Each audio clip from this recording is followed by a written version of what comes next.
పురాణాలు కేవలం తలాతోకలేని ఇంట్రెస్టింగ్ కథలు ఆప్షనే అదా, లేకపోతే పురాణాలు సమాజ విరుద్ధంగా జరిగే అనేక అంశాల్ని మనం జస్టిఫై చేస్తున్నాం? ఫస్ట్ శివుడు అనే దేవుడికి తన కొడుకు తనే తెలియదా? ఒకటి, ఒక చిన్న పిల్లడు లోపలికి రావద్దన్నాడు. నన్ను రావద్దంటావురా అని తల నరికేస్తే నాకు తెలిసి తాలిబాన్ కూడా చేయలేదు. టీవీల్లో చూసే కన్నా ఎక్కువ క్రైమ్స్ నాకు తెలిసి పురాణాలు జరుగుతాయి. కానీ ఇప్పుడు విష్ణువు అనే ఒక దేవుడు డబల్ రోల్లో రాముడు కృష్ణుడు వచ్చాడు. రాముడేమో ఏకపతిరోతులు, కృష్ణుడేమో 1000 మంది గోపికలతో ఉంటాడు. సో అప్పుడు ఎవరిని తీసుకోవాలి నేను? ఏ మనిషి కూడా ఒక దేవుడి లెవెల్కి వెళ్ళాడు. దానికి కారణం ఏంటంటే మనిషికి జెలసీ అనేది inherent by nature. It is embodiment of pure love which is but he can share that love with 1000 girls. అది point. 1000 girls which is not sexual in connotation necessarily. అంటే అందరినీ పూజిస్తాడా కూర్చుని? ఒక అవతార పురుషుడు, పురాణ పురుషుడు మీరు సినిమా తీయమంటే ఎవరు మీరు తీస్తారు? శకుని. మోక్షం రాకపోతే స్వర్గప్రాప్తి రాదు, స్వర్గప్రాప్తి రాకపోతే రంభ ఉరుసులు దొరకవు. అది మెయిన్ పాయింట్. అవతార పురుషులు అంటారు, అవతార స్త్రీలను ఎందుకు అంటారు? ఏ స్త్రీ కూడా సీతను రోల్ మోడల్గా తీసుకుంటుంది. 100% ఐమ్ షూర్. రమ్మకి సృష్టించడం కాకుండా వీణ ఇంటం తప్పిస్తే తను ఇంకేం చేస్తాడో నాకు తెలియదు. అల్ఖైదా కంటే ఘోరంగా సొంత కొడుకు తలకాయ నరికేశాడు. బట్ శివుడే కలుస్తారు. ఎందుకంటే టెర్రరిస్ట్ క్రిమినల్స్ కలవడం నాకు చాలా ఇష్టం. దశావతారాలు 10 ఉన్నాయి. 11వది ఉంటే ఎవరు అవుతారు? మేబీ ఎన్టీఆర్. 3 characters లో who is the most interesting character for you in the Puranas? Hello, namaste, welcome to another episode of Ramuism. దేవుళ్ళకు కూడా కష్టాలుంటాయి, దేవుళ్ళకు కూడా కథలుంటాయి. ఈ కష్టాలని కథలని బంధించి పురాణాల రూపంలో మనిషికి చెప్పే ప్రయత్నమే పురాణాలు. రామాయణం, మహాభారతంగా అనేక పురాణాలుగా బయటకు వచ్చాయి. ఈ అంశంపై అంటే అనేక వివాదాస్పద ట్వీట్లు చేసి ప్రకటనలు చేసిన రామ్ గోపాల్ వర్మ గారు పురాణాల గురించి, వాటిలోని క్యారెక్టర్స్ గురించి ఏమంటారో ఇవాల్టి రామోయిజం. నమస్కారం. లేటెస్ట్ ట్వీట్ ఏంటి Ram Gopal Varma garu? Latest tweet on Ramayanam or Mahabharatam concept. Vinayaka Chavithi వచ్చినప్పుడు నేను ఒక సిరీస్ ఆఫ్ ట్వీట్స్ చేశాను. ఏమన్నాను? ఐసిస్, అల్ఖైదా లాంటి ఒక విపరీత టెర్రరిస్ట్ ఆర్గనైజేషన్లు చేసే గౌరవాల తర్వాత అంతకు మించిన గౌరవం నేను విన్నది, ఒక తండ్రి తన ఇంట్లోకి రానియట్లేదని ఒక కొడుకు తల నరికేశాడు అని నేను పెట్టిన ట్వీట్. ఒకవేళ తన కొడుకు తల నరికి తర్వాత ఏంటి విషయం తెలిసి తన కొడుకే అని తనకి తెలిసి దారేపోయి ఏనుగు తల నరికేసి ఏనుగు తల పెట్టేశాడు. ఏనుగు తల పెట్టి మనిషి మీద పెట్టే శక్తి ఉన్నప్పుడు తన కొడుకు తలే పెట్టచ్చు కదా, మళ్ళీ ఏనుగు తల ఎందుకు అనేది ఒక ట్వీట్ పెట్టాను. నాకు గణపతి కథ అలా చెప్పారు. ఫస్ట్ శివుడు అనే దేవుడికి తన కొడుకు తనే తెలియదా? ఒకటి, అది పక్కన పెడదాం. ఒక చిన్న పిల్లడు లోపలికి రావద్దన్నాడు. కానీ అటాక్ కూడా చేయలేదు. నన్ను రావద్దంటావురా అని తల నరికేస్తే నాకు తెలిసి తాలిబాన్ కూడా చేయలేదు. కానీ మన దేవుడు చేశారు. దాని తర్వాత ఏనుగుని చంపితే ఇప్పుడు WWF అంత గోల్ చేస్తారు. మేము సినిమాలో కుక్కను పెడితే సెన్సార్ వాళ్ళు కుక్కర్ని ఏమైనా చేశారా అని అడుగుతారు.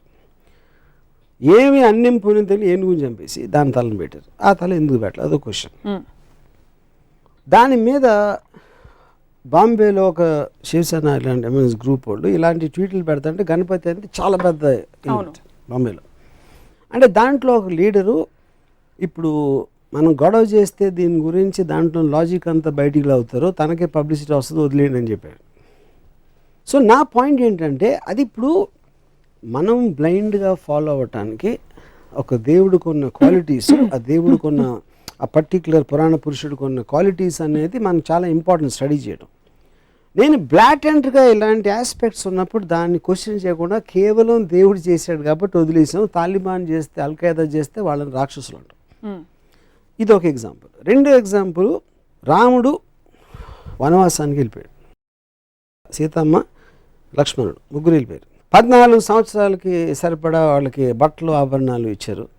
అవి ఎవరు మోసారని ఒక ట్వీట్ పెట్టారు. రాముడు మోసాడు, సీత మోయదు అంటే లక్ష్మణుడు మోసాడా? ఒకవేళ ఇవ్వకపోతే అవే బట్టలతో 14 సంవత్సరాలు ఉన్నారా? లేకపోతే అడవిలో వేరే బట్టలు ఎక్కడ కొనుక్కున్నారు? లేకపోతే ఆకులను కట్టుకున్నారు? ఇలాంటివి ట్వీట్ చేశారు. అదేంటి నాకు కించపరచడం కాదు, దాని గురించి జోక్ చేయడం కాదు. ఇలాంటి ఫండమెంటల్ ఎలిమెంట్స్ గురించి నేను సినిమా తీస్తే 1,00,000 రకాల రివ్యూలు రాస్తారు. రామాయణ మహాభారతంలో నేను తీసే అతి చెత్త సినిమాలు కానీ ఎక్కువ లొసుగులు ఉన్నాయని నా ఫీలింగ్. వాటికి ఎవ్వరు ఇంత పూజిస్తారు కానీ రివ్యూస్ రాయరు. నా సినిమాలు ఏమో చూడరు, ఫ్లాప్ చేయిస్తారు. ఆ జలసీ తోటి నా మనసులోంచి వచ్చిన ఒక ఆక్రోషంలోంచి ఆ ట్వీట్స్ వచ్చినాయి. ఇక్కడ కార్ ఆన్ చేస్తే అక్కడ డోర్ తీస్తారు, మధ్యలో కార్ ఆగిపోయిందా, పెట్రోల్ పోయించాడా, ఈ డీటెయిల్స్ అన్ని మీరు చూపించారు కదా దేంట్లో మీ సినిమాలో. అంటే నా పాయింట్, ఒక ఫాదర్ కొడుకు తల నరికేయటానికి కారు ఆపేశారు, పెట్రోల్, ఎంత చిన్న ఎగ్జాంపుల్, అది సరిపోతుందా? అంటే దానికి దీనికి పోలిస్తే మీ గురించి నాకు అర్థమవుతుంది. ఈ పోలిక కరెక్ట్ అని అనుకుంటే severity of the thing, question అది కాదు. ఇక్కడ లాజికల్ కార్లు పెట్రోల్ ఉందా లేకుండా వెళ్ళిందా అనేది దాని వలన ఏమి మీకు మారల్ ఆస్పెక్ట్ అనేది ఏమి రాదు. మీకు ఒక స్టోరీలో ఒక లాజిక్ అది. ఇక్కడ it is destroying the fundamentals of God. That is okay. I'm talking about రాముడు బట్టలు మోసాడా, వాళ్ళు ఇస్త్రీ చేసుకున్నారా, గంజి పెట్టి ఇస్త్రీ చేస్తారా, లేకపోతే వాటి ఆ క్వశ్చన్స్ కి ఆన్సర్ గా ఇది కథలో ఓకే. అప్పుడు okay, so okay, I agree, you're right, I'm wrong. So ఇంకో ఎగ్జాంపుల్ ఇస్తాను. కైకేయి పాతకి రాముడిని అడిగి పంపించేస్తుంది, సారీ రాముడిని అడిగి భరతుడికి పట్టాభిషేకం. కైకేయి ఎందుకు చేసింది? రాముడు కన్నా తన కొడుకు అంటే ఎక్కువ ఇష్టం భరతుడు, తన భరతుడికే రావాలని ప్రతి తల్లికి ఉంటుంది. మాట ఇచ్చింది ఎవరు? దశరథుడు. నువ్వు ఏం చేస్తే అది చేస్తాను. ఎందుకు? ఆ పర్టిక్యులర్ టైంలో ఎమోషన్లో ఏదో ఒక టైంలో తను ఇచ్చాడు మాట. ఆ మాట ఇప్పుడు నాకు చేయాలని. రాముడే కావాలి, రాముడే ఎందుకు కావాలని నాకు బ్రాహ్మణులు ఎక్కడ లేదు. ప్రజలకి ఏం చేస్తే రాముడే కావాలన్నాడు నాకు ఇంతవరకు అర్థం కాలేదు. ఓకే, రాముడు మంచోడు, take it for granted, author Valmiki చెప్పాడు కాబట్టి నేను తీసుకుంటున్నాను. నెక్స్ట్ కట్ ఏంటి? ఒక రాజు, ఒక దశరథుడికి అయోధ్య రాజుగా ప్రజల పట్ల ఎక్కువ రెస్పాన్సిబిలిటీ ఉందా, పాతకైన కైకేయికి ఇచ్చిన మాట ఎక్కువ రెస్పాన్సిబిలిటీ ఉందా? అప్పుడు నాకు రంగనాయకం విశ్వరోక్షణలో ఒక ఎక్స్ట్రాడినరీ పాయింట్ ఏమనిపించిందంటే, కైకే నాకు ఇచ్చిన మాట మీరు నిలబెట్టుకోరు, మాట తప్పితే మోక్షం రాదు అనే భయంతో నా మాటకి విలువిస్తున్నారు. మోక్షం రాకపోతే స్వర్గప్రాప్తి రాదు, స్వర్గప్రాప్తి రాకపోతే రంభ ఉరుసులు దొరకరు. అది మెయిన్ పాయింట్ అక్కడ. ఒకవేళ తన పర్సనల్ హ్యాపీనెస్, మోక్షం రావాలి, స్వర్గం అలా నాది వచ్చేస్తే అయోధ్య ఏమైపోయినా నాకు పర్లేదంటే, అప్పుడు మనకు ఉన్న పొలిటికల్ లీడర్స్ స్విస్ బ్యాంక్లో నా డబ్బు ఉంటే చదువు దేశం ఏమైపోయినా పర్లేదంటే దానికి దీనికి ఏంటి అసలు difference? Absolute no difference. So ఇది మోర్ రిలవెంట్ పాయింట్. ఇందాక ఇచ్చిన బట్టల పాయింట్ పక్కన పెట్టి ఈ పాయింట్ పెడుతున్నాయి ఇప్పుడు. ఇవన్నీ సింబాలిక్గా ఎందుకు చూడరు మీరు? ఏంటి సింబాలిక్? ఫేస్ వాల్యూ తీసుకోకుండా. ఫేస్ వాల్యూ ఎట్లా తీసుకుంటాం? దేవుళ్ళని కూడా ఫేస్ వాల్యూ తీసుకుంటే ఇప్పుడు సినిమాలని ఒక కేవలం వినోదం కోసం ఒక వారం వచ్చి 2 వారం వెళ్ళిపోయి సినిమాకి మీరు అంత సీరియస్గా తీసుకుని దాన్ని విశ్లేషిస్తూ ఉంటే, మొత్తం మారల్ వాల్యూస్ నిలబెట్టే పురాణాలని ఇష్యూలు సీరియస్గా తీసుకుంటే ఎట్లా ఉంటుంది? సో తత్ఫలితంగా పురాణాలు కేవలం తలా తోకలేని ఇంట్రెస్టింగ్ కథలు ఆప్షనే అదా, లేకపోతే పురాణాలు సమాజ విరుద్ధంగా జరిగే అనేక అంశాలని మనం జస్టిఫై చేస్తున్నాం కాబట్టి పురాణాల్లోనే ఎక్కువ క్రైమ్స్ జరుగుతాయి. మన మామూలు మీరు రేపు పొద్దున ఈనాడు లేకపోతే ఇలాంటి టీవీల్లో చూసే కన్నా ఎక్కువ క్రైమ్స్ నాకు తెలిసి పురాణాలు జరుగుతాయి. అబ్సల్యూట్లీ లేనిది. యూనో అది ఉండాలా ఉండకూడదా క్వశ్చన్ కాదు, పాయింట్ అది కాదు. అంత పూజ నుంచి అంటే అది మన మెంటల్ స్టేట్ని రిఫ్లెక్ట్ చేస్తుంది. పురాణాన్ని సీరియస్గా తీసుకునేవాళ్ళు అది యాక్చువల్లీ అతని మెంటల్ స్టేట్ రిఫ్లెక్షన్ అది. యూనో సో దాని మీద నేను అబ్జర్వేషన్ చెప్తున్నాను అంతే. రంగనాయకమ్మ గారి విశ్లేషణల ప్రభావం ఇది మీరు నేరుగా చదివి. రంగనాయకమ్మ విశ్లేషణ క్వశ్చన్, రంగనాయకమ్మ ఒక థాట్, ఐన్ ర్యాండ్ అనేది ఒక థాట్. వాళ్ళు ఇచ్చినట్టు తీసుకోకుండా దాన్ని ప్రశ్నించి దాని గురించి ఆలోచించి చేసిన ఒక విశ్లేషణ, ఒక ఆబ్జెక్టివిస్టిక్ అండర్స్టాండింగ్. మొత్తం ప్రపంచంలో ఎవరిదైనా వెళ్ళేది మీరు ఇచ్చింది తీసుకోకుండా దాని వెనకాల ఉంది, ముందే ఉంది, దాని రీజన్స్ ఏంటి అనేది తెలుసుకుని చేయటం అనేది ప్రోగ్రెస్కి అవసరం. సో ఓవరాల్గా ఈ క్యారెక్టర్స్, ఈ ఎపిసోడ్స్ ఏవైతే మనం ప్రస్తుత సమాజంలో అర్థం చేసుకోలేనివి, ఫర్ ఎగ్జాంపుల్ బిగమి, 2 భార్యలు ఉండే దేవుళ్ళు కావచ్చు, వీటన్నిటి వల్ల ఈ పురాణాలు చదవకూడదంటారా మీరు, లేకపోతే చదివినా ప్రశ్నించండి అని అడుగుతున్నారు కదా. ఇప్పుడు దానికి ఒక గాడ్లీనెస్ ఇవ్వటం కరెక్ట్ కాదన్న. లుక్అప్ చేసి ఇలాగా ఒక గౌరవంతో చూడటం. మీరు ఏదో ఒక ఫోక్లోర్ కథలాగా విన్నారా, లేకపోతే చందమామలో కథ వచ్చిందా అనేది వేరు.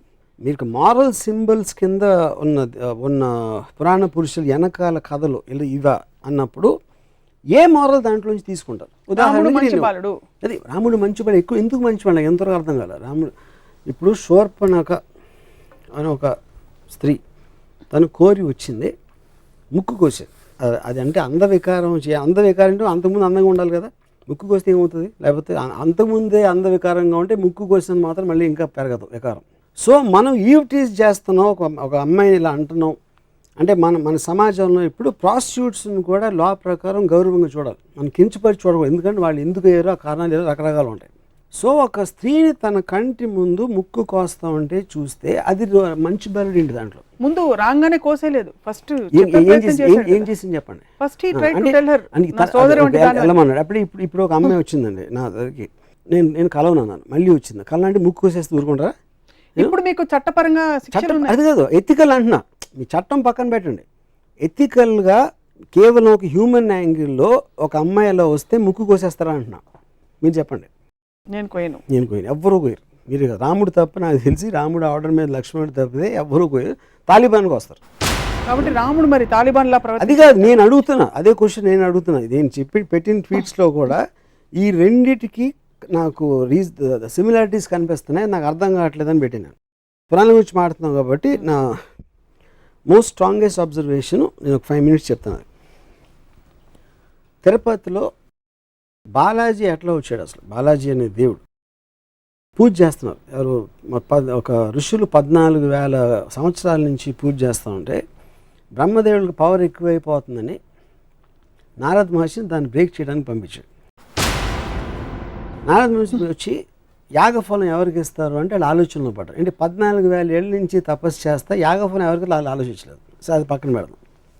సరే కనుక్కోవడానికి ఎవరు బ్రహ్మ విష్ణు మహేశ్వర్లో ఎవరు దీనికి అర్హులు అని భృగు మహర్షిని పంపించారు. భృగు మహర్షి ఫస్ట్ బ్రహ్మ దగ్గరికి వెళ్తే బ్రహ్మ సరస్వతి వేణు వాయిస్తున్నారు ఏదో అవుతుంది అక్కడ బిజీ అని పంపించారు.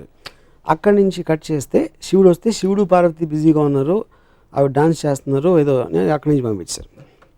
నెక్స్ట్ విష్ణువు దగ్గర అక్కడ అదే పరిస్థితి. అప్పటికి భృగుకి కోపం వచ్చి లోపలికి వెళ్ళి అదే సర్పతల్పం ఏదో ఆ తల్పం మీద తన్ని వెళ్ళిపోతా ఉంటే విష్ణువు వచ్చి కాళ్ళ మీద పడి కాళ్ళు పట్టుకుని ఆ కోపానికి కారణమైన ఒక కన్ను ఏదో ఉంది అరికాళ్ళు ఉంటే దాన్ని నలిపేశాడు.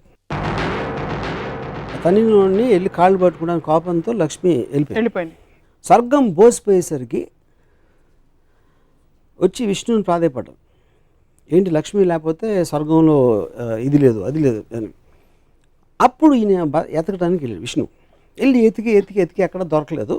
అలిసిపోయి ఒక చోట పడుకుంటే పైన ఒక పాముల పొట్ట ఏదో కట్టేసి చేమలు కుట్టేసి.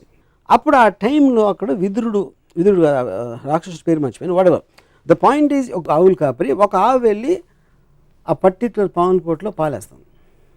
సో సాయంత్రం పూట ఇంటికి వచ్చేసరికి ఒక్క ఆవు పాలు ఇవ్వట్లేదని ఆకాశరాజు భార్య రాణి ఏంటి ఆవు పాలు ఇవ్వట్లేదు అని ఎంక్వైరీ పెట్టి ఆడిని పిలిచి అడిగితే నెక్స్ట్ డే ఆడ ఆవు మీద కన్నేసి ఉంచితే ఆవు వెళ్ళి పాలు పెట్టని చూశాడు.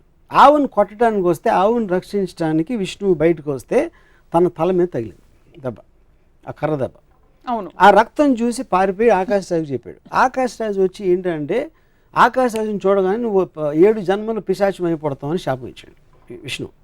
అదేంటి నేనేం చేశాను ఇప్పుడు చూడటానికి వచ్చి నాకు శాపం ఏంటంటే నువ్వు చెప్పింది కరెక్టే కానీ ఆ శాపం వెనక్కి తీసుకోలేను, అందుకని 7 జన్మలో పిశాచిగా మళ్ళీ తర్వాత దేవత అయిపోతామని ఒక అమెండ్మెంట్ ఇచ్చాడు విష్ణు. అక్కడి నుంచి వెళ్తా ఉంటే ఒక చోట ఒక అమ్మాయి కలిసి అమ్మాయి పద్మావతి తనతో ప్రేమలో పడి ఫాదర్ డబ్బులు అడిగితే డబ్బులు లేవు కనుక కుబేరుడి నుంచి అప్పు తీసుకుని పెళ్ళికి కూర్చుంటే ఇది విషయం నాదురుకు తెలిసి ఎక్కడో తప్పు చేసుకుని లక్ష్మి దగ్గరికి వెళ్ళి మీ ఆయన మళ్ళీ పెళ్లి చేసుకుంటున్నాడని చెప్తే లక్ష్మిని తీసుకొచ్చేసి లక్ష్మిని చూసి గిల్ట్ తోటి విష్ణు రాయిపోయి ఆ దుఃఖంతో పద్మావతి రాయిపోయి తను కూడా ఫీల్ తను రాయిపోయింది. ఇది బాలాజీ స్టోరీ. ఇది నేను చెప్పట్లేదు, బాలాజీ టెంపుల్లో కొని చదువుకున్న పుస్తకంలో ఉన్న స్టోరీ. ఓకే, ఇప్పుడు నా పాయింట్ ఏంటంటే ఒకటి విష్ణు వెళ్ళి కాలు పట్టుకున్నాడు ఏదో చదపటానికి, అది లక్ష్మికి ఎందుకు చెప్పకూడదు అసలు? అందులో ఏంటి సీక్రెట్గా దాయాల్సిన అవసరం ఉంది. సో వెళ్ళిపోయింది. ఈయన ఎప్పుడు ఈ నెల ఇమీడియట్గా భార్య వెళ్ళిపోయిందంటే రూమ్ నుంచి బయటకు వెళ్ళిందా అక్కడి నుంచి దూకేసిందా ఏంటి నాకు ఎగ్జిట్ అది నాకు అర్థం కాదు. ఓకే, వీళ్ళు వచ్చి స్వర్గం అంతా బోసిపోయింది లక్ష్మీదేవిని తీసుకురావాలనే ఎంక్వైరీ అని రిక్వెస్ట్ మీద తను వెళ్తున్నాడు కానీ తనలోంచి వచ్చింది కాదు. ఒకటి వచ్చి మొత్తం అంత ఎత్తికాడు కనపడక పడుకున్నాడు. నారదుడికి మాత్రం ఒక నిమిషంలో తెలిసింది ఎక్కడ ఉన్నాడు. అండ్ మన పాత సినిమాలు 70s సినిమాల్లో ఉంటాయి ఇలాంటి స్టోరీస్ అని. సో ఇందులో ఏ విధంగా కూడా తను చేసిందంటూ ఆకాశరాజు అడిగిన దానికి ఆకాశరాజు వస్తే 7 జన్మలు శాపం అవటం ఏంటి అసలు మీనింగ్ ఏంటది? అక్కడి నుంచి పద్మావతి అంటే ఉన్న భార్య తప్పిపోయింది, లేకపోతే కనపడలేదు, అలాంటి ఎలిమెంట్లో వెళ్ళి పద్మావతితో లవ్లో పడి కట్నం కోసం డబ్బులు అడిగి మనమే అంటే అలాంటి స్టోరీ అంత పూజించదగిన దేవుడికి ప్రపంచంలో ఎక్కడైనా ఉంటుందని నాకు డౌట్, ఎక్కడ తప్ప యూనో. సో నేనేమంటున్నాను, ఒక రోల్ మోడల్ గాంధీ గారు ఇలా చేశారు. ఆయన మొత్తం ఇంట్లో అంతా వదిలేసి ఆయన పూర్ పీపుల్కి లేదు కాబట్టి ఆయన ఒక ధోతి ఏదో కట్టుకుని పైన ఏమీ లేకుండా ఆయన చేశారు. ఇంకో ఫలానా లీడర్ ఏదో చేశాడు, ఇంకోటి ఎవరో ఏదో చేశారు. ఇలా రోల్ మోడల్స్ అని వాళ్ళు చేసినట్టు మనం చేయాలి, మనం కూడా అంత ఎత్తుకు ఎదగడానికి ట్రై చేయాలి అనేది రోల్ మోడల్. అది పురాణ పురుషుడు అవ్వచ్చు, లేకపోతే పొలిటికల్ లీడర్ అవ్వచ్చు, లేకపోతే ఒక ప్రజానాయకుడు వాటెవర్ రిబెల్ లీడర్ అవ్వచ్చు. ఏ మాత్రం అసలు రోల్ మోడల్గా సృష్టించడానికి అనేది లేని వాళ్ళని నేను ఇక్కడే చూశాను. ఇది కేవలం హిందూ పురాణాలేనా, అన్ని మతాల పురాణాలు? నాకు తెలిసిన పురాణాలు, హిందువు తప్పితే నేను ఎక్కడ చూడలేదు. సో రామాయణం మహాభారతం రెండిట్లో మీ దృష్టిలో ఏది ఎక్కువ అబ్జెక్షనబుల్ అంటారు, లేక ఎక్కువ కాన్ఫ్లిక్ట్? నాకు మహాభారతం అనేది నన్ను పూజించమని నాకు ఎప్పుడు చెప్పలే. Ramayanam is different. రామాయణం అనేది ఒక దేవుడు, రామాయణం బాలాజీ గణపతి, అది డిఫరెంట్. మహాభారతం అనేది ఒక కథలాగా వచ్చింది. కౌరవులు పాండవులు కజిన్స్, వాళ్ళు పొలిటికల్ ఆస్పెక్ట్స్ వాళ్ళు కొట్టుకుంటున్నారు. ఒక శ్రీకృష్ణుడు అనే క్యారెక్టరు ఇంకో పని నుంచి ఇక్కడికి వచ్చాడు కాబట్టి ఒక దైవత్వం అనే దానికి ఒక చిన్న ఎలిమెంట్ ఉంది. Otherwise it's normal story. నాకు అది భగవద్గీత అవన్నీ కూడా కాదు. భగవద్గీత మీకు కనిపించదు అందులో? భగవద్గీత ఉంది, కానీ పాయింట్ ఈజ్ భగవద్గీత అనేది నేను అసలు చదవలేదు మహాభారతం మొత్తం. మిగతా అంతటితో చూస్తే అది ఒకటే non interesting part. So me disappointment, I know what Bhagavad Gita is about. Me disappointment అంతా ఇంత పెద్ద పెద్ద దేవుళ్ళ పురాణ పురుషులు అనేది రోల్ మోడల్స్, వాళ్ళకి క్వాలిటీస్ ఉన్నాయా లేదా అని నా క్వశ్చన్. ఎలాంటి క్వాలిటీస్ ఉండాలి? ఇప్పుడు చెప్పాను కదా, అంటే మీరు చెప్పినవి ఇవన్నీ, అంటే వాళ్ళకి they should be superior human beings. That is all the whole point. మనిషిలా ప్రవర్తించకూడదు, రివెంజ్ ఉండకూడదు, కోపం అది కదండి. మీరు పూజించి ఫోటో పెట్టుకునేది ఎవరు అంటే ఏపాటి టైంలో గాంధీ గారు చెప్తాను. గాంధీ గారు నేను 100 చెప్తాను ఇప్పుడే కూర్చుని, ఆయన ఏమేమి చేశారు, ఎంత మహానుభావుడు అని. I can't say the same. Balaji గురించి నేను చెప్పలేను, గణపతి గురించి చెప్పలేను, రాముడి గురించి చెప్పలేను. ఇప్పుడు మీరు ఇంత వివాదాస్పద వ్యాఖ్యలు, ఖచ్చితంగా కాంట్రవర్షియల్ స్టేట్మెంట్స్ అని మీరు చెప్తున్నవి, ఎవరి సెంటిమెంట్స్ హర్ట్ అవుతాయని అనుకోరా? హర్ట్ అవుతాయండి. ఎక్స్ప్రెషన్ చెప్తాను. నేను అడిగిన ఒక లాజికల్ క్వశ్చన్, అది చాలా లాజికల్ క్వశ్చన్ నేను అడుగుతున్నాను, దానికి answer I also want to hear. I'm very curious to hear. నమ్మే భక్తులకి డీటెయిల్స్ అనే అవసరం లేదు, వాళ్ళకి అవసరం లేదు, వాళ్ళు చేయకూడదు నేను చెప్పట్లా. నేను ఒక స్వతంత్ర పౌరుడిగా నాలో నుంచి వచ్చిన ఒక డౌట్ని ఎక్స్ప్రెస్ చేస్తున్నాను అంతే. ఇప్పుడు ఎలా అయితే మీరు డౌట్లు ఎక్స్ప్రెస్ చేస్తున్నారో స్వతంత్ర పౌరుడిగా, ఆబ్జెక్టివ్ సోషియో సైంటిస్ట్గా, పురాణాల్లో ఉండే మంచి విషయాలు ఏమైనా తెలుసుకున్నారా? అంటే is there anything that inspires you in the Puranas, any character? నేను చదివినంత నాకు ఎక్కడ కనపడలేదు. ఎక్కడ అంటే ఏంటి, బాగుండాలి, అందరినీ బాగా చూసుకోవాలి, భార్యని సతీమణి అని చూసుకోవాలి, భార్య ఏంటి, లేకపోతే తమ్ముడు అన్నయ్యను కొలవాలి, అలాంటి ఏమంటుందని ఏబిసిడీలు చిన్నప్పుడు హ్యాండ్ రైటింగ్ బుక్స్లో ఉండే అడ్వైజులు అయ్యే అనుకుంటే ఓకే, అవేవి మిమ్మల్ని కానీ అవి ఉన్నాయి. కానీ ఏదైతే ప్రిన్సిపల్ క్యారెక్టర్స్ పురాణంలో వాళ్ళు ఎవ్వరు దాన్ని పాటించరు. మనకి చెప్పే నీతులు పురాణ పురుషుల్లో అత్యంత పెద్దవాళ్ళని మనం అనుకుని ఎవ్వరూ అవి పాటించరు. ఇప్పుడే మీకు ఎగ్జాంపుల్స్ చెప్పాను. పురాణ పురుషుల్లో ఉదాహరణకి, పురాణాల్లో ఇంటెన్షన్, ఒరిజినల్ ఇంటెన్షన్, రాముడు లాంటి ఒక మహోన్నతమైన మానవ రూపంలో ఉండే దేవుడు ఇంకో పరస్త్రీకి వేసి కన్నెత్తి చూడు, అందుకే రాముడు అంతటి నిజాయితీ ఉండే వ్యక్తి, అంటే కమిట్మెంట్ ఉండే వ్యక్తి అని చెప్తారు. అలాగే సీతమ్మ వారు, ఆవిడ వెళ్ళి అశోకవనంలో కూర్చున్న సమయంలో రావణాసురుడు అంతటి ఘోరమైన రాక్షసుడు కూడా, 10 తలకాయల రాక్షసుడు కూడా పరస్త్రీ కదా అని అడ్వాంటేజ్ తీసుకోలేదు. ఆవిడ అశోకవనంలో అక్కడ పెట్టాడు కానీ ఆవిడని. So there are lot of good things to talk about. ఇప్పుడు చెప్తాను. ఇప్పుడు విష్ణు అనే ఒక దేవుడు డబల్ రోల్లో రాముడు కృష్ణుడుగా వచ్చాడు. రాముడేమో ఏకపతివ్రతుడు, కృష్ణుడేమో 1000 మంది గోపికలతో ఉంటాడు. సో అప్పుడు ఎవరిని తీసుకోవాలి నేను? ఇదొక కృష్ణుడు కాదా? ఇదొక యుగం, అదొక యుగం. యుగం కాదు, యుగం కోసం యుగాలు ఎందుకు? యుగాలు మారినా మీకు నీతులు ఎట్లా మారుతాయి? ఎందుకంటే ఫోకల్ పాయింట్ మారుతుంది, మీరు పర్స్పెక్టివ్. అప్పుడు రాముడు ముందా కృష్ణుడు ముందా? రాముడి ముందు. రాముడి ముందు. అప్పుడు కృష్ణుడికి 1000 వస్తే ఇప్పుడు 1,00,000 అవ్వాలిగా. ఇంకొక అవతారం వస్తే వస్తుందేమో. అది కాదు, మీ రోల్ మోడల్ అప్పుడు మనం ఫాలో అవ్వాలి.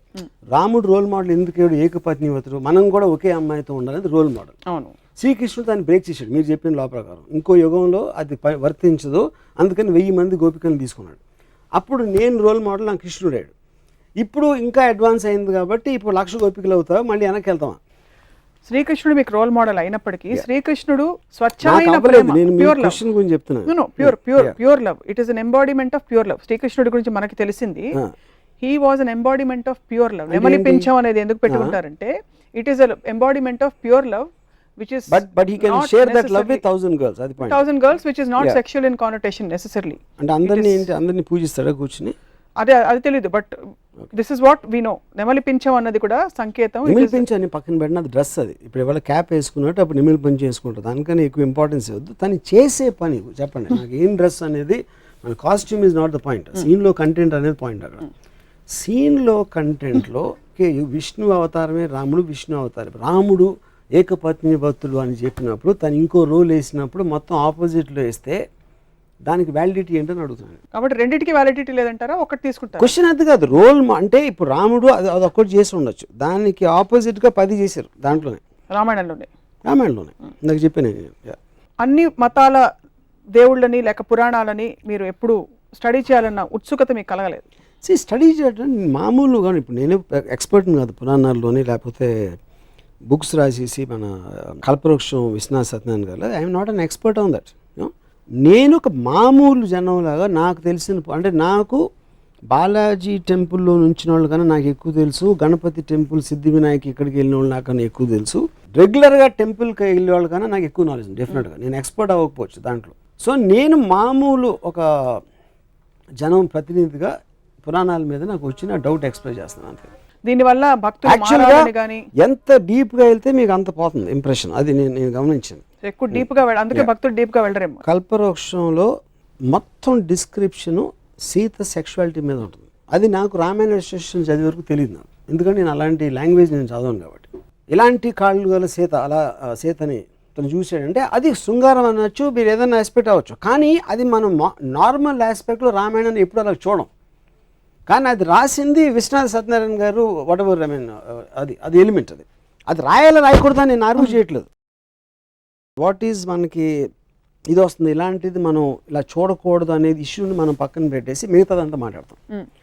సో అప్పుడు మనం ఏంటి క్యారెక్టర్ రాముడు మహా గొప్ప రాజు, అయోధ్య ప్రజలంతా పూజించేవాడు, ఏకపత్ని వ్రతుడు, ఇది అది అని క్వాలిటీస్ అన్ని. ఆ క్వాలిటీస్తో ఉన్న వేరే వైపు మీరు యాక్చువల్గా రామాయణ ఇన్సిడెంట్లు చూస్తే దానికి దీనికి సంబంధమే ఉంటుంది. మామూలుగా చాలా జూమ్ అవుట్ మోడ్లో ఉండే రామ్ గోపాల్ వర్మ గారు ఈ పురాణాల వరకు మాత్రం కొంచెం జూమ్ ఇన్గా చూస్తున్నారా అని ఒక డౌట్ కలుగుతుంది. జూమ్ ఇన్గా చూడాలి, ఎందుకంటే రోల్ మోడల్ కింద వచ్చినాయి. పురాణ పురుషులు అంటే సినిమా కథ కాదు, లేకపోతే మ్యాగజైన్లో వచ్చే స్వాతి మ్యాగజైన్లో వచ్చే కథ కాదు.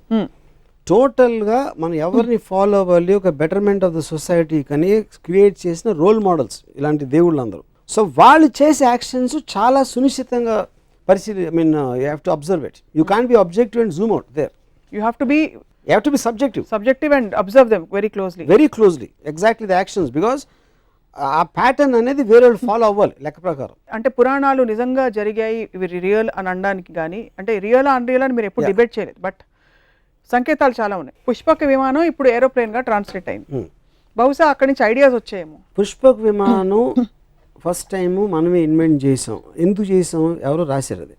అంటే అసలు ప్లేన్ అంటే ఏంటో తెలియని ఒక ప్రపంచంలో మన పురాణాల్లో పుష్పక విమానం వచ్చి మనం ఎయిర్ ఇండియా దగ్గర ఆగిపోయాం, which is suppose to be the worst aircraft in the world according to aviation industry world బ్రాడ్లో. అంటే పుష్పక విమానం అంతా జీనియస్తో స్టార్ట్ అయ్యి ఎయిర్ ఇండియా దగ్గర ఆగిపోవడానికి కారణం ఏంటి? ఎందుకంటే ఎయిర్ ఇండియా అనేది ప్రాక్టికల్ అప్లికెన్స్, పుష్పక విమానం అనేది ఒక రచయిత ఊహ, అది లేదు అప్పుడు. సో మనం ఇన్ని సంవత్సరాలు అంటే ఇన్ని థౌజండ్స్ ఆఫ్ ఇయర్స్ ట్రెడిషన్ ఉండి, ఆ సివిలైజేషన్స్ ఉండి అది ఉండి మనం అసలు ఏమి ట్రెడిషను అసలు దాని కల్చర్ హిస్టరీ లేని అమెరికా ఎంబసీ బయట మన లైన్స్ ఉంటాయి, వాళ్ళ ఇండియన్ ఎంబసీ అనక బయట అమెరికన్ లైన్స్ ఉండవు. సో అదొక్కటే ఎందుకు అమెరికాలో పుష్పక విమానానికి 100 రెట్లు, మన బ్రహ్మాస్త్రానికి 100 రెట్లు అటామిక్ బాంబ్, హైడ్రోజన్ బాంబ్స్ వాళ్ళు కనిపెట్టారు, మనం కనిపెట్టలేదు. మనం కనిపెట్టాలనుకున్న ఊహలన్నీ మన పేపర్ మీద రాతల్లో మిగిలిపోయినాయి. వాళ్ళు చేసిన తర్వాత వాళ్ళ టెక్నాలజీ అద్దెకి తెచ్చుకునో లేకపోతే బతిమాలు తీసుకొచ్చి మన ఒకటే అరా ఉన్నాయి మన దగ్గర. సో మనం కేవలం చెప్తాం, వాళ్ళు చేస్తారు, అది డిఫరెన్స్. రాముడు, కృష్ణుడు వీళ్ళెవరూ మీకు రోల్ మోడల్స్గా పురుషులుగా అలా కనిపించారు, ఉత్తమ పురుషులుగా? అంటే కృష్ణుడు కొంచెం బెటర్, ఎందుకంటే చాలా మంది గోపికలు కొంచెం రియలిస్టిక్ గా ఉంది. గోపికలు అబద్ధాలు చెప్తాడు, మ్యానిపులేట్ చేస్తారు, నేను ముందు ఆయన చూసాను నేను చూడలేదు, ఇలాంటి అట్లీస్ట్ ఎంటర్టైనింగ్ ఆస్పెక్ట్ ఉంటుంది, కొంచెం మనిషికి దగ్గరగా ఉంటాడు కృష్ణుడు బెటర్ అంటారు రాముడి కంటే. బుద్ధుడి గురించి మీ అభిప్రాయం ఏంటి? మీలాగా అంటే బేసిక్గా చాలా బలమైన అభిప్రాయాలు ఉన్న వ్యక్తి, ఐ డోంట్ వాంట్ దిస్ వ్యవస్థ, ఐఎమ్ లీవింగ్ అని వెళ్ళిపోయి. ఇప్పుడు బుద్ధుడు నా పాయింట్, ఇప్పుడు desire is the root cause of sorrow అనేది basic one line philosophy Buddhism, అంటే most important the fundamental point అది. నేను దానికి ఎగ్జాక్ట్ ఆపోజిట్. డిజైర్ అనేది లేకపోతే బతకడమే అసలు అనవసరం. మీరు బుద్ధుడి పార్షియల్ గా ఉండి జూమ్ అవుట్ చేస్తారు. జూమ్ అవుట్ చేయట్లేదు. ఎందుకు ఆయన వైఫ్ ని వెళ్ళిపోయాడు. He said I don't want the system, I don't want his attachments. నేను first time talking about philosophy. తర్వాత తను ఏం చేశాడని నాకు పెద్ద అవగాహన లేదు బుద్ధుడు అంతకుముందు ఏం చేశాడు అనేది. Dzire is the root cause of సారో, అంటే కోరిక ఉంటే కోరిక తీరనప్పుడు మనకి సారోస్ వస్తాయి, కోరిక వదిలే అని చెప్పాడు. కోరిక లేకపోతే బతకటమే అనవసరం అనేది నా philosophy. So I'm the exact opposite of Buddha. But he had a major contribution bringing in peace, message of peace, అవన్నీ మీకు కనిపించవా? I really don't know about that. So ఇప్పుడు మీరు ఈ సమకాలీన పరిస్థితుల్లో ఒక అవతార పురుషుడు, పురాణ పురుషుడు మీరు సినిమా తీయమంటే ఎవరు మీరు తీస్తారు? శకుని. ఐ థింక్ శ్రీకృష్ణ, కృష్ణుడు I think is far better example. ఎందుకంటే ఎలిమెంట్స్ ఆఫ్ శకుని ఉన్నాయి కృష్ణుడు దగ్గర, కానీ కృష్ణుడు తెలియదు ఆ విలన్ ఉంది అంటే కొంచెం నాకు, అంటే ఆబ్వియస్లీ మన అందరికీ కూడా కృష్ణుడు ఎన్టీఆర్ గారి నుంచి వస్తుంది కాబట్టి నాకు చాలా స్ట్రాంగ్ ఇంప్రెషన్ ఏంటి, ఎవరు ఏమి చెప్తున్నా భీముడు కోపం వస్తూ ఉంటుంది, దుర్యోధనుడు కోపం వస్తూ ఉంటుంది, ఈయన ఒక చిన్న నవ్వుతో, అది యాక్చువల్గా దేవుడు నా దృష్టిలో. ఎందుకంటే అబ్సల్యూట్లీ ఈజ్ అన్ఎమోషనల్ అబౌట్ ఎవ్రీథింగ్. శ్రీకృష్ణుడు నేను ఎప్పుడు కోపంగా చూడలేదు. శ్రీకృష్ణుడు నరికేద్దాం చంపేద్దాం, యుద్ధంలో ఆపేసి ఒక భగవద్గీత అనే ఒక చిన్న క్లాసు అర్జునుడికి ఇవ్వడం, I like that is actual only దేవుడు నాకు తెలిసినంత అబ్జర్వేషన్. మీకు ఒకవేళ బ్రహ్మ విష్ణు శివుడు ముగ్గురుతో అపాయింట్మెంట్ ఉంది, కానీ మీరు ice cream 16th part shoot చేస్తూ బిజీగా ఉన్నారు కాబట్టి ఒక్కళ్ళకే టైం ఇవ్వగలుగుతారు, ఎవరికి ఇస్తారు? అంటే ఇప్పుడు విష్ణు ఇస్ నాకు it's a complex thing, because ఆయన ఎత్తిన అవతారాల్లో నాకు ఎవరు కరెక్ట్ అనేది నాకు తెలియదు. So I don't want take that chance. Brahma అనేది నేను ఎప్పుడు దేవుడిగా చూడలేదు, ఎందుకంటే ఎవరు పూజించరు. బ్రహ్మకు సృష్టించడం కాకుండా వీణ వినటం తప్పిస్తే తను ఇంకేం చేస్తాడో నాకు తెలియదు. అట్లీస్ట్ నాకు ఆ నాలెడ్జ్ లేదు. శివుడు ఐ లైక్ బికాజ్ నాకు getup kind of A power, force అనేది అది ఆస్పెక్ట్. సో వాళ్ళ ముగ్గురే తీసుకుని వాళ్ళు వేసిన అవతారాలు కొంచెం పక్కన పెడితే ఐ థింక్ శివ. కాంట్రాడిక్ట్ అవుతున్నారు కాబట్టి ఐ హ్యావ్ టు ఆస్క్. ఇప్పుడు ఫర్ ఎగ్జాంపుల్ దేవుడు గురించి మాట్లాడుతున్న మన ప్రీవియస్ ఎపిసోడ్లో బ్రహ్మ తప్ప వేరే దేవుడు లేరని చెప్పారు. క్రియేటర్ నేను చెప్పింది, facilitator is different from creator. మీరు చెప్పారు బ్రహ్మాని, ఈ క్రియేట్ చేసినోడు బ్రహ్మ అంటే ఓకే, నాకు బ్రహ్మ అని పిలవండి, దేవుడు అని పిలవండి, సప్న అని పిలవండి, నాకు ఏమి డిఫరెన్స్ లేదు దాంట్లో. సో ఇప్పుడు క్రియేటర్ అనే దానికి తనకి క్రియేట్ చేసిన తర్వాత నాకు తెలిసి ఏం చేయట్లేదు కాబట్టి నేను మాట్లాడడానికి ఏం లేదు అక్కడ. సో శివుడు అల్ఖైదా కంటే ఘోరంగా సొంత కొడుకు తలకాయ నరికేశాడు అన్నారు. కరెక్ట్. బట్ శివుడే కలుస్తారు వెళ్ళి, ఎందుకంటే టెర్రరిస్ట్ ని క్రిమినల్స్ కలవడం నాకు చాలా ఇష్టం కాబట్టి మీకు శివుడు ఆ ఆస్పెక్ట్ నచ్చిందండి. ఓకే. విష్ణు మాత్రం కొంచెం కన్ఫ్యూజ్డ్ అబౌట్. బట్ ఈ ఇప్పుడు కృష్ణుడు సెపరేట్ గా తీసుకుంటే నేను కృష్ణుడిని కలుస్తాను. ఇప్పుడు పరిస్థితుల్లో మీకు పురాణాలు అంత ఇంట్రెస్ట్ కాబట్టి అల్టిమేట్ ఆఫ్ మాస్కులైన్ ఎనర్జీ శివుడు, ultimate of feminine energy Adishakti అని చెప్తుంటారు. ఇప్పుడు సినిమాల్లో సెన్సిబిలిటీస్ మరి మెట్రోసెక్షువల్ అని, అంటే ఆడవాళ్ళు మగవాళ్ళగా కనిపించడం, మగవాళ్ళు ఆడవాళ్ళగా కనిపించడం ఇలా వస్తుంది. ఏమన్నా ప్రాబ్లం ఉందంటారా దీనివల్ల? బికాస్ మీరు ప్యూర్ ఫార్మ్స్లో ఇష్టపడతారని from what we know of you. అంటే first of all I never saw them as ultimate in masculine or feminine. అదే ఒక ఆర్టిస్ట్ ఇంటర్ప్రిటేషన్ ఆఫ్ దట్. అంతే అండి. ఇంకా ఇదేంటంటే heterosexual what ever you're talking about, I think it's advancement. మనిషి అనేవాడు creativity అంత ఉంటుంది కాబట్టి కుదురుగా కూర్చోడు కాబట్టి ప్రతి దాంట్లో he will want look for advancements and creative aspects. అలా వచ్చింది అది ఇంకా జరుగుతూనే ఉంటుంది. సో మీరు సినిమా తీస్తే will it be on Ramayana or Mahabharata? Definitely Mahabharata. Because more characters, more I mean connectivity and క్యారెక్టర్స్లో చాలా ఏమంటుందని గ్రేనెస్ ఉంది. రామాయణంలో రైటర్ కంప్లీట్లీ రాముడి సైడ్ తీసుకుని ఈ just putting all the other characters, ఈడు మంచి ఆడు చెడు ఇద్దరిని డిఫైన్ చేయట్లేదు. అంటే నాకు రావణాసురుడు ఇప్పటి వరకు ఈ శూర్పణఖ ఇష్యూ వచ్చిన తర్వాత అంతకుముందు లంక ప్రజలు రావణాసురుడితో హ్యాపీగా కాదా అనేది నాకు ఇంతవరకు అర్థం కాలేదు. అంటే అమెరికా వచ్చి ఫ్రీడమ్ ఇప్పేస్తుందా లేకపోతే దండయాత్రగా వస్తుందా తెలియదు. సో లంక ప్రజలకి లంకేశ్వరుడు అయితే ఇష్టమైతే అప్పుడు రావణాసురుడు ఎందుకు చెడ్డాడు? కేవలం సీతను ఎత్తుకుపోయినందుక చెల్లెల కోసం లేకపోతే ఇంకేమైనా చేశాడా తన ప్రజలు కానీ వేరే దేశాలు కానీ అనే క్లారిటీ నాకు, అలాంటి క్లారిటీ లేని చాలా ఉన్నాయి రామాయణంలో నాకు. అందుకని I have not connected to that.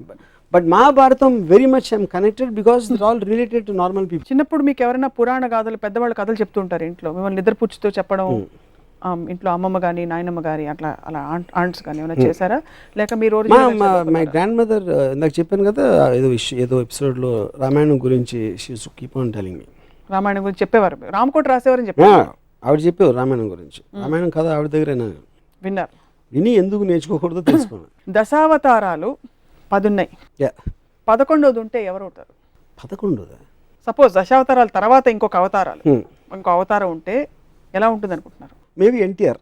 NTR the human being, NT రామావతారం అవుతుందా? నాకు అందరి దేవుళ్ళ కన్నా ఎక్కువ ఎన్టీఆర్ కనెక్ట్ అయ్యాను. ఆయన చేసిన మూలానో వాట్ ఎవర్ మూల, even as a political person, as a politician, as a human being. As a human being I felt that he has far more better qualities than Rama and Krishna, original Rama and Krishna. Like for example, everything, like the way he speaks or the way he comes across, whatever it is. పురాణాలు కేవలం ఇది role models అంత hype లేకపోతే, కేవలం కథల్ని వాస్తవాలుగా చూడగలిగితే వాటికి తావు ఉందని మీరు అనుకుంటున్నారు? అలాంటి స్టోరీస్ పురాణాలకి దేవుడు కనెక్షను లేకపోతే ఏముంటుందని ఒక లార్జర్ దెన్ లైఫ్ ఆస్పెక్ట్, ఒక దైవత్వం లేని ఆస్పెక్ట్లో కేవలం కథలుగా వస్తే నాకు తెలిసి బి గ్రేడ్ సినిమా ప్రొడ్యూసర్ కూడా దాన్ని యాక్సెప్ట్ చేయడు. అంత లాజిక్ లేని అబ్సల్యూట్ క్లారిటీ లేని కథలని. ఇప్పుడు ఫర్ ఎగ్జాంపుల్ ఈ ఎపిసోడ్ చూసిన తర్వాత విశ్వ హిందూ పరిషత్ వాళ్ళు వచ్చి మీ మీద దండయాత్రకు వచ్చి మిమ్మల్ని మీతో ఒక డిబేట్కి రెడీ అంటే మీరు రెడీయా? ఇప్పుడు విశ్వ హిందూ పరిషత్ ఎవరు నాకు తెలియదు. ఫస్ట్ ఆఫ్ ఆల్ నా పాయింట్ ఎవరైనా కానీ, ఇప్పుడు నేను ఇందాక ఒక చెప్పాను, నేను I don't claim to be an expert on Ramayanam. నేను ఒక మామూలుడికి ఆ పురాణాల గురించి ఎంత తెలుసు నాకు అంతే తెలుసు. దాని గురించి నేను మాట్లాడతాను. అప్పుడు దానికి ఎక్స్ప్లెనేషన్ చేస్తా. నీకు అర్థం అవ్వంది ఏంటంటే, శివుడు తన కొడుకుని ఎందుకు చంపాడు, తల నరికి ఏనుగు తల ఎందుకు పెట్టాడు, తన కొడుకు తల ఎందుకు పెట్టలేకపోయాడు అనే దానికి ఎక్స్ప్లెనేషన్ నాకు ఇస్తే I will very happily listen. I will be very glad. I might go and join Hindu Parishad. Join అవుతా, నాకు సాటిస్ఫాక్టరీ ఆన్సర్ ఇస్తాయి. సేమ్ థింగ్, అయోధ్యను వదిలేసి ఉట్టి ఎవరో ఒక పాతకి కైకేకి ఇచ్చిన వాటికి రాముడిని పంపేసి అంత ఇర్రెస్పాన్సిబిలిటీతో ఒక కింగ్ ఉంటే దాన్ని అది కరెక్టే తను చేసిన ఎక్స్ప్లెనేషన్ ఇస్తే నేను విహెచ్పిలో చేస్తాను. కృష్ణుడు most intriguing character, most interesting character for you. Three characters, who is the most interesting character for you in the Puranas? I really doubt any three character has ever been given importance. Always under the feudalistic as society lo rasina book kabatti they are always relegated to the background. నేను ఎప్పుడు ఏ character కూడా, అంటే మహాభారతంలో to an extent జరిగి ఉండొచ్చు అది, but నేను రామాయణంలో మాత్రం అసలు నాకు గుర్తు కూడా. రిమోట్ కంట్రోల్స్ అని స్త్రీల దగ్గర ఉన్నాయి, కైకే దగ్గర ఉంది ఒక పక్క, సీతమ్మ వారి వల్లే మొత్తం అసలు రామాయణం. అంటే అది ఇన్స్టిగేటర్ ఆస్పెక్ట్కి మూవ్ చేసిన దానికి ఒక మనం రోల్ మోడల్స్ గురించి మాట్లాడతాం. రోల్ మోడల్స్ అనే దగ్గర స్త్రీలు ఎప్పుడు నాకు ఎక్కడ కనపడలేదు. సీతమ్మ వారి సహనానికి ప్రతీక, భూదేవ్ అంతటి సహనం సీతమ్మ వారిది. ఎలాగా అంటే అప్పుడు ఏంటంటే దాన్ని రాసింది నేను ఏం చేసినా పడి ఉండాలి అని మగోడు ఒక స్త్రీని నొక్కి పట్టించడానికి ఒక సీతమ్మ వారి ఒక ఎగ్జాంపుల్ ఇచ్చి ట్రై చేశారు ఫ్యూడల్ కైండ్ లో. I think that is what it is. So it's not relevant now. It is not relevant. It should not be relevant. What should she have ఇప్పుడు నాకు ఒక normal average Indian house wife she behaves like Sita. I think it is slavery. It is slavery. ఏం చేస్తుంటారు ఇప్పుడు modern Ramayanam జరుగుతుంది, తను ఊరుకోదు ఇలా చేస్తే. ఎవరైనా ఎత్తుకుపోయారండి. ఇప్పుడు ఏ స్త్రీ అయినా వచ్చేసి అడవికి వెళ్ళిపోతే అని భార్య మీరు వెళ్ళిపోతే నేను వచ్చేస్తాను వెనకాలంటదా? ఎందుకు మీరు అడగాలని ప్రవోక్ చేస్తుంది కదా ఎవరైనా. అంటే అప్పుడు ప్రవోక్ చేయకపోతే పతివ్రత కదా. ఏ ఇంట్లో కూడా మన కుటుంబం మనది మనం చూసుకోవాలి ఎవరైనా సరే అనేది ఒక థర్డ్ అబ్జర్వేషన్ ఇవ్వటం అనేది ఏ భార్యకైనా తన రెస్పాన్సిబిలిటీ. అంతేగాని భర్త ఎవరిదో మాట ఇనేసాడని తను వెనక నోరు మూసుకుని వెళ్ళిపోయి ఒక బొమ్మలా ఉంటే there is no personality in that person. అది మోడర్న్ ఇప్పటి రోజుల్లో వాట్ ఎవర్. కానీ అక్కడి నుంచి మనం ఇక్కడికి వచ్చాం కదా రోల్ మోడల్. ఎందుకంటే with time and with we understood it is wrong. So in brief these characters from the Puranas are not relevant in these days, and even they don't even make great stories. They were never relevant. అదేదో books లో మనం మాట్లాడి భజన చేసుకోవడానికి ఉంటుంది. Practically you cannot apply. And they never applied also. ఏ స్త్రీ కూడా సీతను రోల్ మోడల్గా తీసుకోలేదు. 100% ఐఎమ్ షూర్. సీతని పూజించవచ్చు బ్లైండ్గా, ఏం అర్థం చేసుకోకుండా. కానీ ఇంటికి వచ్చి సీతలా ఉండడం మాత్రం జరగదు. సీతమ్మ వారిని రాముడితో పాటు రాముడి పత్నిగా పూజిస్తారు, విడిగా ఎవరు పూజించారు. ఫస్ట్ ఆఫ్ ఆల్ మీరు అన్నది రైటే. సో ఎనీ అదర్ క్యారెక్టర్ మహాభారతంలో ఎవరు మీకు అసలు? Nothing comes to my mind. Nothing comes to your mind. So it was always a male dominated. Yeah, because it is written in feudalist times. Yeah, which is not relevant in democracy. నిజంగానే అవతార పురుషులు అంటారు, అవతార స్త్రీలను ఎందుకు అనరు? అది point. So what would you like to tell our viewers Varma garu about ఇప్పుడు ఇంత డిస్కషన్? అంటే ఇది directly connected to life. This is all related again to God or anything super aspect. So I don't think the answer will be very different. నా point ఏంటంటే, మీకు చదివారు, మీకు ఆనందం వస్తుంది, మంచి మ్యూజిక్ పీస్ అన్నారు, దాంట్లో ఏమైనా అర్థం చేసుకోవాల్సిన అవసరం లేదు.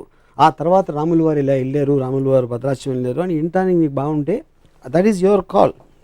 మీ ఎలాంటి మ్యూజిక్ ఇష్టం, ఎలాంటి కథ ఇష్టం అనేది మీ సెన్సిబిలిటీ, మీ ఎక్స్పోజర్, మీ ఐక్యూ లెవెల్ అలాంటి రకరకాల ఆటల మీద ఆధారపడి ఉంటుంది. కానీ పాయింట్ ఏంటంటే, మీరు పూజించే ఒక గ్రంథం, మీరు పూజించే పురాణ పురుషులు అసలు నిజంగా ఆ పూజలకి అర్హుల అనేది క్వశ్చన్ చేసుకుంటాం అనేది ప్రోగ్రెషన్కి సింబల్.